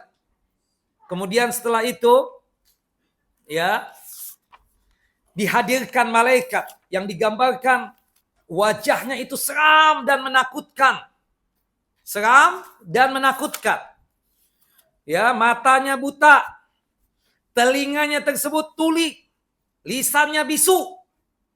Ya, fiyadihi mirzabatun. Di tangannya itu ada mirzabah. Mirzabah itu tongkat besi panjang. Kalau dipukulkan satu kali di gunung yang ada di muka bumi ini, seketika tuh gunung jadi pasir dan tanah. Satu kali pukulan saja dengan mirzabah. Bayangkan itu, ya mirzabah, tongkat besi tadi dipukulkan kepada manusia. Aduh, jadi pasir, dibuat lagi. Jadi pasir, buat lagi. Terus sampai hari kiamat. Enggak sedetik pun dia bisa istirahat. Enggak sedetik pun apa? Bisa istirahat. Allahu Akbar. Belum lagi didatangi oleh seseorang, wajahnya seram, menakutkan. Very ugly. Jelek sekali. Qabihul wajah. Allahu Akbar. Orang kalau di samping orang jelek tuh kenapa ya? Nggak bisa betah ya. Nggak bisa betah udah kita berat. Untuk betah tuh berat. Allahu Akbar. Kalau antum subhanallah. Muka-muka Masya Allah ya. Ya insya Allah ahlul jannah nih semua ya kan. Nikmat. Muka-muka wudu semua. Subhanallah. Hatta jerawatan tapi tetap kelihatan gantengnya ada kan seperti itu. Subhanallah. Allahu Akbar ya kan. Seperti itu. Tapi kalau sudah dia nggak sholat, nggak apa. Allahu Akbar. Jelek lagi. Waduh kita di depan dia ketakutan aja. Nah bayangkan itu nanti di kuburan. Allahu Akbar. Ya, yang datang menakutkan itu. Kemudian disebutkan qabihus siap, pakaian jelek banget, enggak ada keren-kerennya sama sekali. Muntinuri, bau banget badannya. Bau banget. Allahu Akbar. Makanya kita nih Pak, kalau ingin selalu ada orang di dekat kita, meskipun wajah kita pas-pasannya, pastikan badan kita wangi. Antum usahakan kalau ke masjid ini pakai deodoran. Paling enggak pakai tawas. Paling enggak pakai kapur sirih. Allah. Ini jujur, ini curhatan ustadz-ustadz nih saya infokan. Kita gimana ya Setia dicipa-cipiki itu. Anak enggak enak aja sebenarnya. Allah macam-macam sudah. Apalagi yang sudah Masya Allah ya. Ya, sudah pas-pan itu kalau kena sinar matahari langsung ada peluh itu. Tuh kalau cipika-cipiki kan aduh loh. Makanya kita ala sundulan aja deh ya. Gitu kan seperti itu. Nah, itu kalau ada yang begitu Ustadz berarti menghindari antum tuh. Jangan-jangan ada peluh nih kalau ada yang begitu. Itu ada sesuatu itu. Biasanya karena orang tuh nggak sadar. Subhanallah kita bawa badan tuh nggak sadar kadang seperti itu. Yang sadar orang lain. Istri antum pun juga sudah kan orang kalau sudah lama kumpul itu. Subhanallah bulu-bulu hidung sudah nggak berfungsi lagi. Tahu nggak antum? Benar. Sebagaimana kita kalau misalnya buang air besar itu aroma yang nggak sedap tetap sedap kan, seperti itu. Nah, karena punya kita, sama dengan kita kadang nggak sadar bau ketek, bau badan dan seterusnya. Karena punya kita. Tapi orang yang di samping antum, Allahu Akbar, ini ngaji nggak nih orang? Subhanallah, siapa yang dicontoh?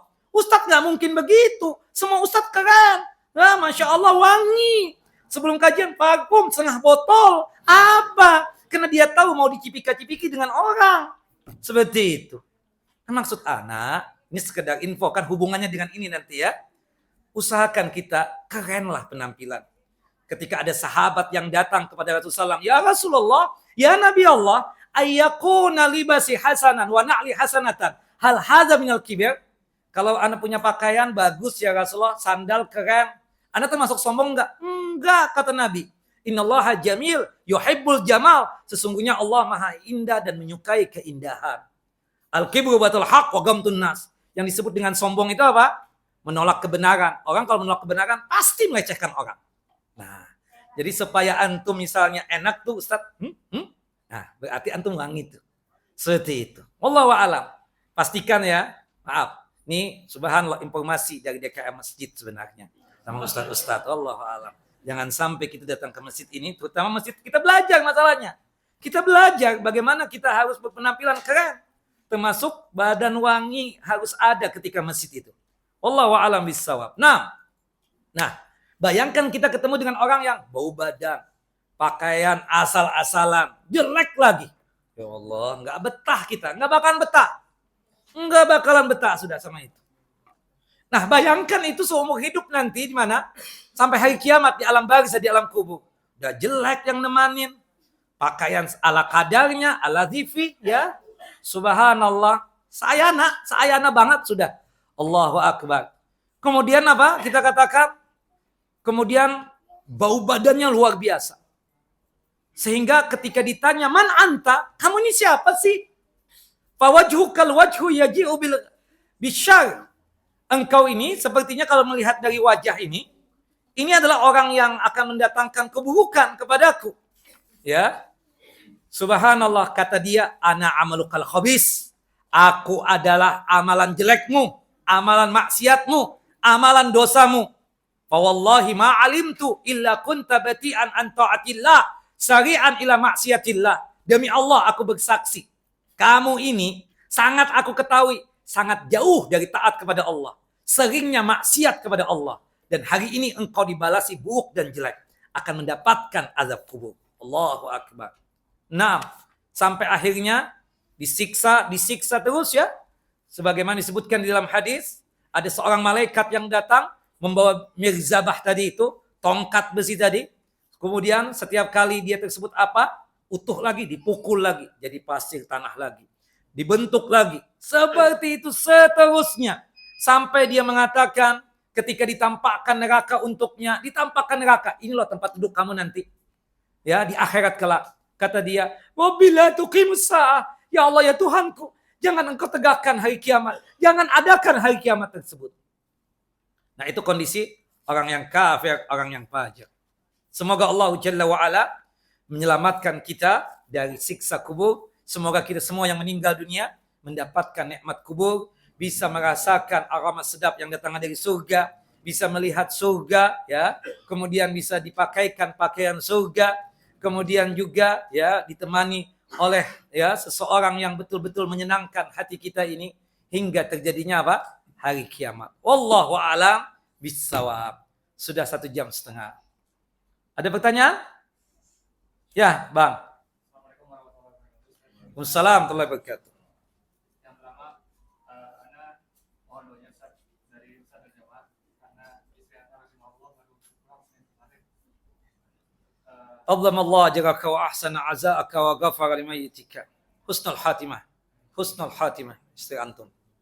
Insyaallah. Bismillah. Jamaah juga dari Ustaz. Kemudian yang kedua pertanyaannya, amalan apa yang bisa Anda sampaikan ke istri Anda? Apakah amalan-amalan yang seperti sedekah itu di sana?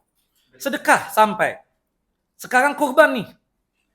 Ya, antum kalau ada kemampuan secara finansial berkorban atas nama istri antum, tinggal 2 hari nih, tanggal 12 dan tanggal 13 kan?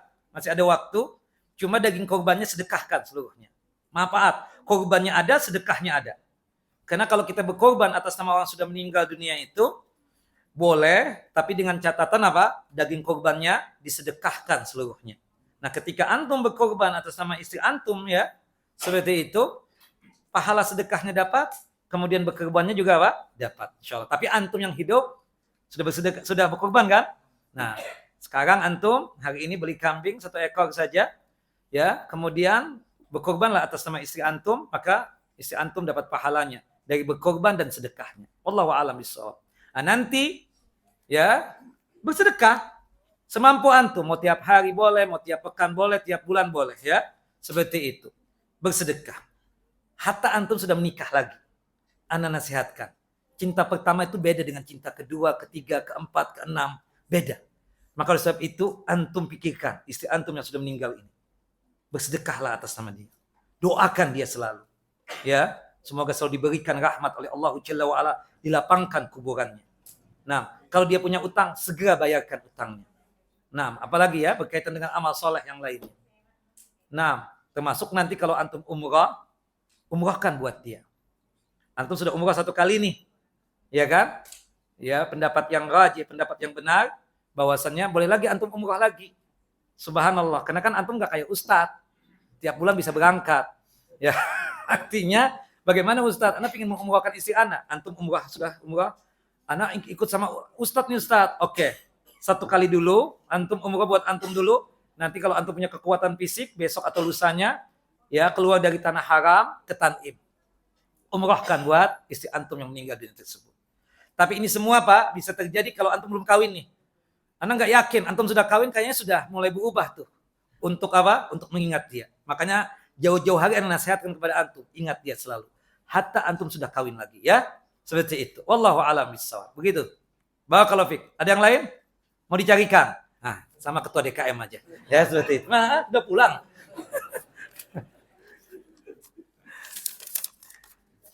Baik Ustaz, apakah wanita juga disunahkan menyolatkan jenazah untuk mendapatkan pahala 1 qiraat? Iya dong Bu. Subhanallah. Ketika Suhail bin Waidha meninggal dunia, orang pada ribut, kenapa disolatkan di masjid? Harusnya kan di luar masjid. Kita katakan afdol di luar masjid. Tapi kan kita nggak ada tempat di luar masjid itu. Maka boleh nggak sholat jenazah disolatkan di mana? Di masjid. Boleh. Tidak mengapa yang demikian ya. Kemudian salah satu jamaahnya siapa? Ibunda Aisyah dan istri-istri yang lain dari Nabi Sallallahu Alaihi Wasallam. Berarti ibu-ibu juga mendapatkan 1 qiraat, bisa menyolatkan jenazah. Ibu-ibu kan yang nggak boleh itu mengantarkan jenazah ke pemakaman, itu yang nggak boleh. Berdasarkan hadis dari Ummu Atiyah, nuhina an ittiba'il janais. Kami para wanita dilarang oleh Nabi untuk ikut serta mengantarkan jenazah. Itu doang Bu. Untuk sholat jenazahnya tetap ya. Ustadz bagaimana kalau sekiranya suami anak meninggal, anak lagi haid Ustadz.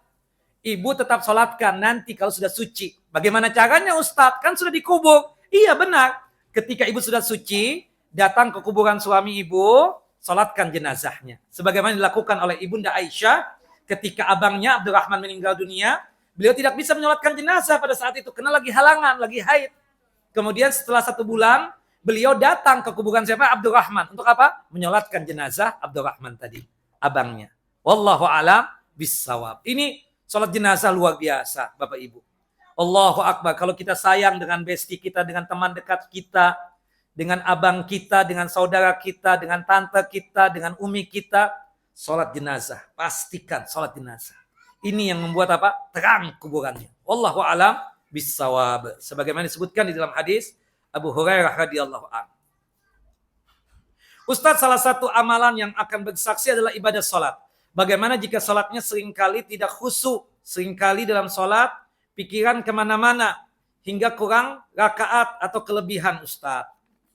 Pertama, kalau antum ingin khusyuk, tanamkan dalam qalbu antum keikhlasan.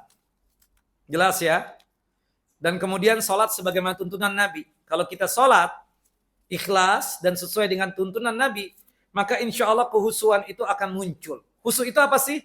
Sanggupnya untuk menghadirkan hati kita ini untuk Allah Jalla wa'ala. Fokus. Nah memang kita namanya manusia. Kadang rakaat pertama fokus nih. Tapi ternyata rakaat yang kedua ada lagi gangguannya. Kuncilah kelupaan ditaruh di mana dan seterusnya.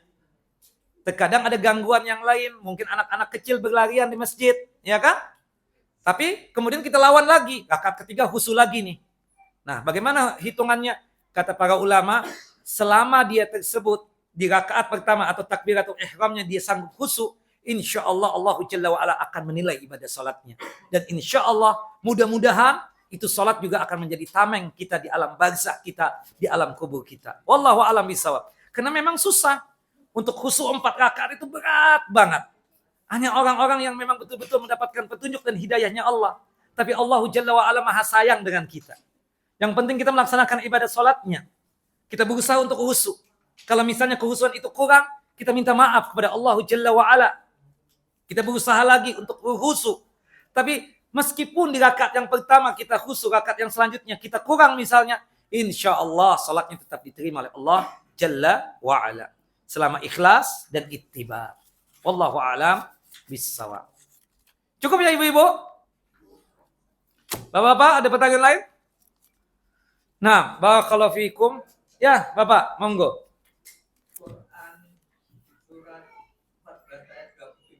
Yes. Bunyinya bagaimana? Allahumma sabbitni biqauli tsabit fil hayati dunya wal akhirah. Itu kan jadi kesimpulannya itu kan Allah mengatakan di surah 14 itu, surah Ibrahim ayat 27 itu disebutkan yusabbitullahu alladzina amanu biqauli tsabit fil hayati dunya wal akhirah.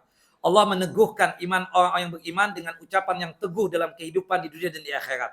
Dari ayat ini muncullah doa dari ulama. Jadi bukan dari Nabi, tapi dari ayat ini. Ya, istimbat dari ayat ini supaya kita mendapatkan kekokohan iman sehingga bisa menjawab pertanyaan mungkar dan nakir. Bagaimana doanya Ustaz? Nah, kita ambil dari surah Ibrahim ayat 27 ini. Allahumma sabbitni biqauli tsabit fil hayati dunya wal akhirah. Jelas apa? Enggak jelas apa ini? Nah, ini ungkapan Allah akan meneguhkan iman orang yang beriman dengan ucapan yang teguh. Ucapan yang teguh itu apa? Bisa menjawab, Rabbi Allah, dinil Islam, Nabi Muhammad. Itu loh, al-qaulus sabit itu, Bapak. Jelas, Pak? Muncullah doa yang diajarkan oleh ulama dengan sebutan apa? Allahumma sabbitni biqaulis sabit fil hayati dunya wal akhirah. Jelas, Pak Ade? Nah, semoga Bapak dan Ibu selalu dalam lindungan Allah Jalla wa Ala, sehat walafiat, dimudahkan dalam masalah rizki dan nikmat, dipanjangkan umur di dalam ketaatan kepada Allah Jalla wa Ala, terhindar dari musibah dan malapetaka, dijauhkan dari kesusahan dan kesulitan, dan semoga kita husnul khatimah, dan semoga tahun depan kita bisa berhaji. Amin ya rabbal alamin. Wassalamualaikum Muhammad wa ala ali Muhammad. Kita tutup kajian kita dengan membaca doa kafaratul majlis. Subhanakallahumma wa bihamdika asyhadu an la ilaha illa anta astaghfiruka wa atubu ilaik. Wassalamualaikum warahmatullahi wabarakatuh.